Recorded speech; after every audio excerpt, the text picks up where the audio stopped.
Hey kids, Miss Jess here. Nice to be with you again.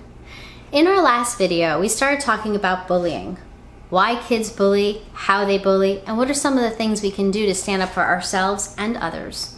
And we thought about a little bit more about how we treat other people and how we want to be our best selves and do the best we can to include our classmates, our friends, and our families in not feeling so alone.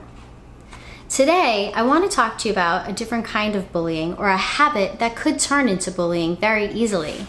Today, we're going to talk about talking, gossip, and rumors.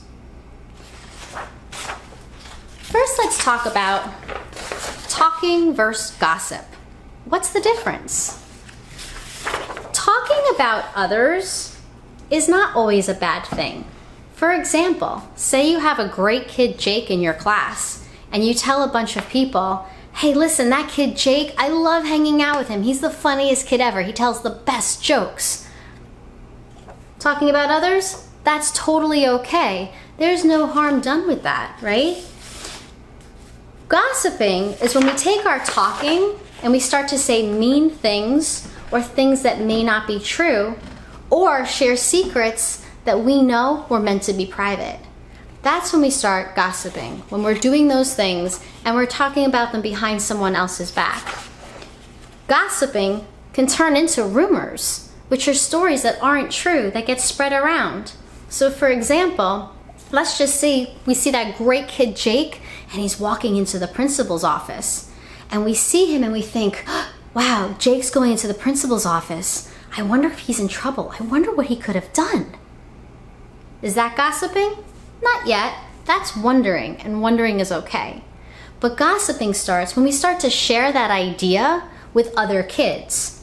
Hey, did you see Jake? He went into the principal's office. I think he's in trouble. Now another kid tells another kid the same thing, and they start imagining what Jake might have done to go into the principal's office. And this is where rumors start. Wow, did you hear that Jake went to the principal's office? I wonder if he put a rubber snake in his principal's desk. Oh, I bet you he punched that kid who didn't laugh at his joke. And the next thing you know, all of these rumors and untrue stories, these imaginative things, are being spread throughout the entire school. Only to find out that Jake was in the principal's office because his mom was picking him up to go to the dentist. But you can see that when we start to talk or share private information or share stories about others without knowing all of the facts, gossiping and rumors start. And that can really hurt people. Maybe not in our story of Jake. Jake just had to explain that he went to the dentist. But now let me read you a story where talking, gossip, and rumoring actually created a real problem. The story is Mr. Peabody's apples, and it's one of my faves. You might have heard it already, and if you have, hopefully you'll enjoy hearing it again with me. If not, listen in. It's a great story.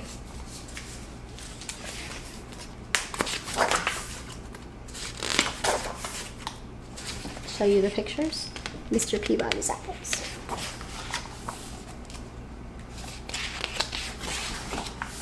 There are a lot of beautiful pictures in this book. Okay.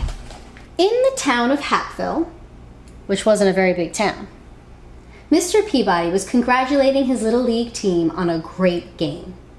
They had not won, but no one really cared because they had such a great time playing.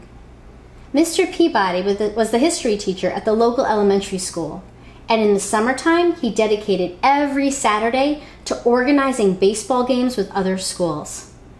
Billy Little, who wasn't a very big boy, was one of Mr. Peabody's students. He loved baseball more than anything, and he thought Mr. Peabody was the greatest. After each game, he would always stay to help pick up all the bats and balls, and when they were finished, Mr. Peabody would smile and say, "Thanks, Billy, good job. I'll see you next Saturday." Can you see there?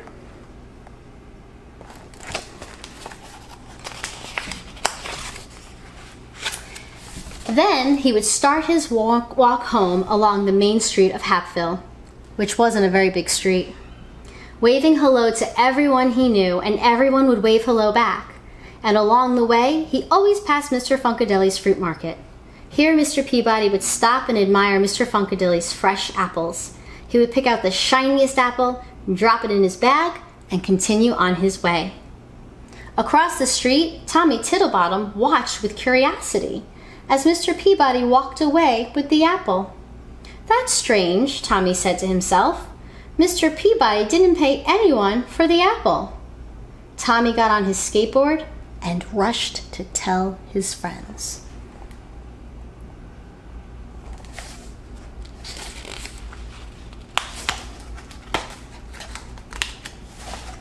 These pages are sticky. The following Saturday, Mr. Peabody's team played another game, and they lost, as usual. But no one seemed to care because they had such a good time playing. Billy picked up the balls and bats, and Mr. Peabody set off on his walk home. He waved to everyone he knew, and they all waved back. And once again, he stopped outside Mr. Funkadilly's fruit market, picked up the shiniest apple, dropped it in his bag, and continued on his way. Across the street, Tommy Tittlebottom and his friends watched Mr. Peabody, and they were amazed at what they saw. Mr. Peabody had not paid for his apple. They couldn't wait to tell all of their friends, who told their parents' friends, who told their neighbor, who told their friends in the town of Hapville, which wasn't a really big town.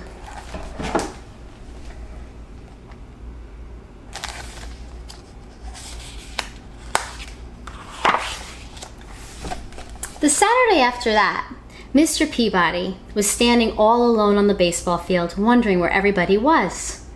Then he saw Billy walking toward him with a sad look on his face. "Hello, Billy.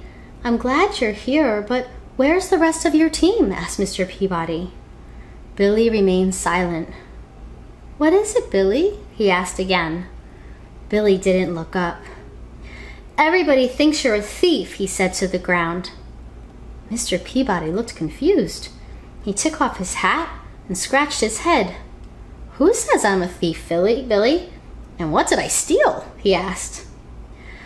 "Tommy Tittlebottom and his friends said they saw you take an apple from Mr. Funkadilly's fruit market twice, and they said you didn't pay for them," answered Billy. "Ah," said Mr. Peabody, putting his hat back on his head. "Let's go and talk to Mr. Funkadilly about this, shall we?" I see Tommy down there. Very sad.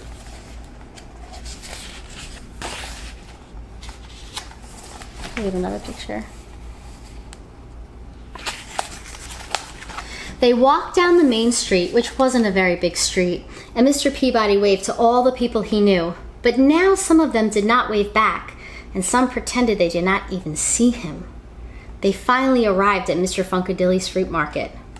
Out popped Mr. Funkadilly, who said, "Hey, what are you doing here, Mr. Peabody? Why aren't you at the game?" "There wasn't any game today," said Mr. Peabody. "I was wondering if I could take my apple earlier than usual."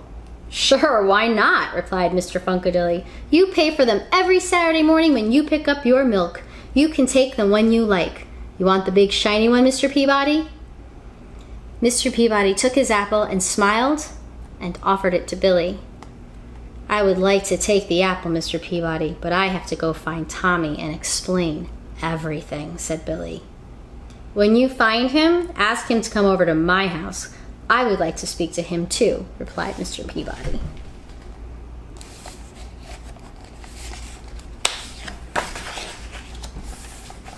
A little while later, Billy found Tommy and told him what had happened with the apples. He told Tommy that Mr. Peabody wanted to speak to him right away. So off Tommy ran, and when he arrived, he rang the doorbell, and Mr. Peabody came to the door. They looked at each other for a long while. "Oh dear, Mr. Peabody," said Tommy on the doorstep. "I didn't understand. I should not have said what I said, but it looked like you hadn't paid for the apples." Mr. Peabody's eyebrows went up a little, and he felt a warm breeze blow across his face. "It doesn't matter what it looked like. What matters is the truth." Tommy looked down at his shoes and said, "I am so sorry. What can I do to make things better now?" Mr. Peabody took a deep breath, looked up at a small cloud that was in the sky, and said, "I'll tell you what, Tommy. Meet me at the baseball diamond in 1 hour, and bring a pillow stuffed with feathers." "Okay," said Tommy, who then ran off to his house to get a pillow.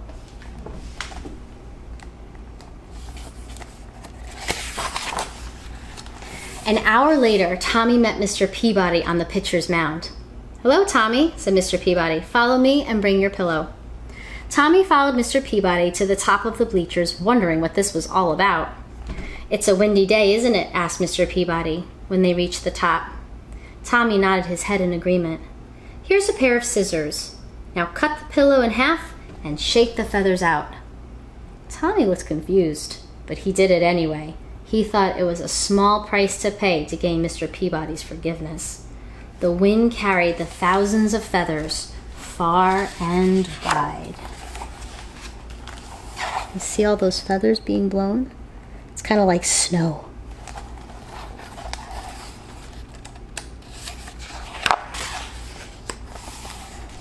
Tommy looked relieved and said, "Is that all I have to do to make things better?" "There is one more thing," said Mr. Peabody. "Now you must go and pick up all the feathers." Tommy frowned. "I don't think it's possible to pick up all the feathers," Tommy replied. "It would be just as impossible to undo the damage that you have done by spreading the rumor that I am a thief," said Mr. Peabody. "Each feather represents a person in Hatfield."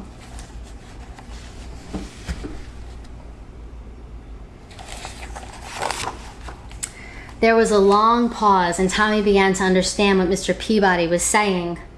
Finally, he said, "I guess I have a lot of work ahead of me." Mr. Peabody smiled and said, "Indeed you do. Next time, don't be so quick to judge a person, and remember the power of your words." Then he handed Tommy the shiny red apple and made his way home.